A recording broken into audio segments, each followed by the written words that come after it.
Vendredi 7 février 2020, première destination le Sénégal avec Walf Quotidien. Préavis des greffiers et corps assimilés vers une paralysie de la justice, prévient le journal.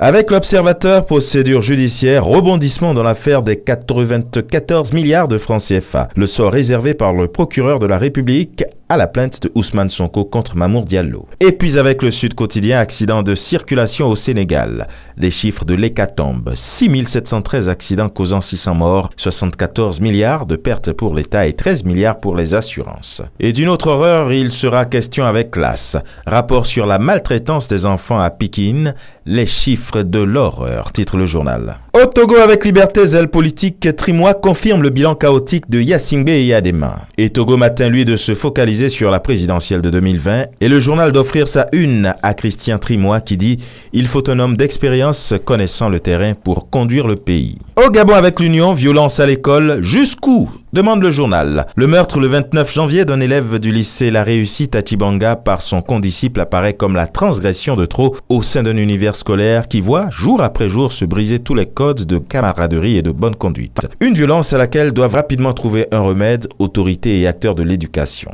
Au Cameroun, élection en manchette de la plupart des titres. Avec mutation, fraude électorale, l'élément perturbateur. Comment les partis politiques en lice aux municipales et législatives s'organisent pour combattre le fléau dimanche. Et de deux avec Cameroun Tribune, législative et municipale aux urnes dimanche. Les Camerounais sont appelés à élire le 9 février prochain les 180 députés à l'Assemblée nationale et les conseillers municipaux des 360 communes du pays. Législative municipale, entre boycott et simulacre d'élection, se demande le messager. Déjà assuré d'une large et écrasante victoire au soir du 9 février prochain, le RDPC a du mal à dompter le fantôme du mot d'ordre lancé par le MRC. Et sur une toute autre actualité maintenant, toujours dans le même pays, avec Info Matin en lit, politique éducative de Paul Biya, l'État recrute 6000 instituteurs en 2020. Élection également au Burkina Faso, avec Sidoya, présidentielle et législative, échange autour du calendrier électoral. Les partis de l'opposition envisagent un accord politique. Le quotidien L'Information pour tous offre sa une à Jean-Pierre Guinco, commissaire général du SICOT, qui dit que le Burkina est en train de revoir sa copie en matière de production cotonnière. Et puis avec aujourd'hui au Faso, Togo, Côte d'Ivoire, Guinée, Ghana, Burkina, Niger, le powwow